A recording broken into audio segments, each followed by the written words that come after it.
Assalamualaikum warahmatullahi wabarakatuh. Semoga semuanya dalam kondisi yang sehat dan semangat belajar. Pada video kali ini saya akan membahas materi sistematika dan kebahasaan kritik sastra dan esai. Setelah mempelajari materi ini, siswa diharapkan dapat menganalisis sistematika dan kebahasaan kritik sastra dan esai. Jika kalian memahami sistematika dan kebahasaan kritik sastra dan esai, maka kalian pasti dapat menulis kritik sastra dan esai yang baik dan benar. Sistematika penulisan teks kritik dan esai sama seperti sistematika penulisan teks eksposisi. Struktur teks kritik dan esai pun sama seperti teks eksposisi, yaitu pernyataan pendapat, argumen, dan penegasan ulang. Teks kritik dan esai dibuka atau diawali oleh pernyataan pendapat atau pandangan penulis terhadap objek atau fenomena yang disoroti atau diangkat dalam tulisan. Pada kritik sastra, penulis biasanya mengenalkan objek yang akan dikritik pada bagian pernyataan pendapat. Misalnya, jika kita mengkritik novel, maka kita dapat mengenalkan hal-hal seputar novel, seperti siapa penulis novel, judul novel, berapa kali novel dicetak, penghargaan yang pernah diraih novel, dan lain sebagainya. Pada esai, penulis biasanya mengenalkan fenomena atau masalah yang akan dibahas.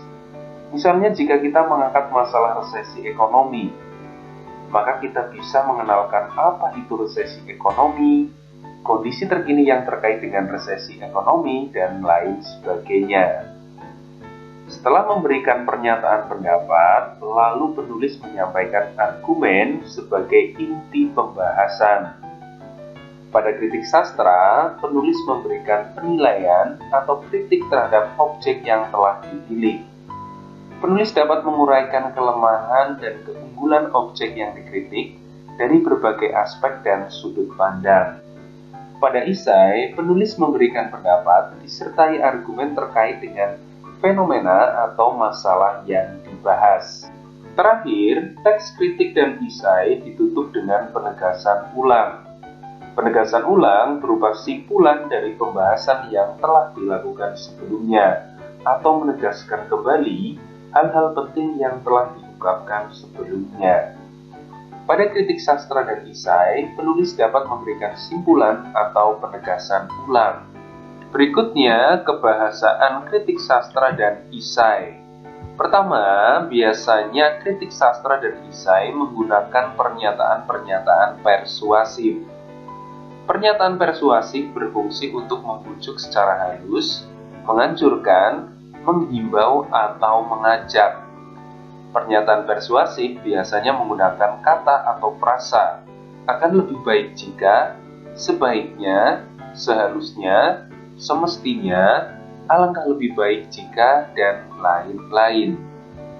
Berikut ini contohnya. Penulis seharusnya mendeskripsikan latar dengan lebih detail. Kita semestinya peduli dengan permasalahan yang menimpa negeri ini.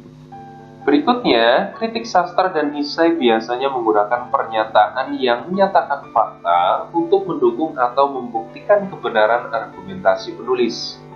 Penulis bisa pula mengutip pendapat ahli atau pernyataan pendukung lainnya yang berfungsi untuk menguatkan pendapat atau argumentasi penulis.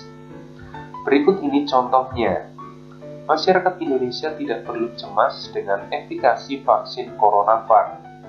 Menurut ahli epidemiologi Griffith University Australia Diki Budiman, hasil final efikasi vaksin CoronaVac produksi Sinovac di Brasil sebesar 50,4% tidak berpengaruh dengan efikasi vaksin di Indonesia. Berikutnya, kritik sastra dan esai biasanya menggunakan pernyataan atau ungkapan yang bersifat menilai atau mengomentari. Berikut ini contohnya. Eksplorasi setiap kata dan kalimat tampak begitu cermat. Melalui novel ini, Eka seperti hendak menunjukkan dirinya sebagai seorang eksperimental. Contoh selanjutnya, peraturan pembatasan sosial merupakan langkah yang efektif untuk memutus rantai penyebaran virus corona. Berikutnya, kritik sastra biasanya menggunakan istilah teknis. Istilah teknis adalah istilah yang pemakaiannya atau maknanya terbatas pada bidang tertentu. Contohnya, Jika objek kritik adalah novel, maka istilah-istilah yang digunakan juga berkaitan dengan novel. Misalnya narator, antologi, eksplorasi, eksperimen, mitos, biografi, plot, dan lain-lain. Jika esai yang dibuat terkait dengan masalah ekonomi, maka istilah-istilah yang digunakan pun berkaitan dengan ekonomi. Misalnya inflasi, resesi, krisis, dan lain-lain. Setiap bidang pasti memiliki istilah teknis masing-masing. Terakhir, kritik sastra dan esai biasanya menggunakan kata kerja mental. Kata kerja mental adalah jenis kata kerja yang mengekspresikan respon atau sikap seseorang terhadap suatu tindakan, keberadaan, atau pengalaman. Kata kerja mental tidak berkaitan dengan aktivitas fisik, misalnya menikmati, menyayangi, menyesali, tersinggung, mencintai, berpikir, dan lain-lain. Contoh kalimatnya, semua penonton menikmati pertunjukan.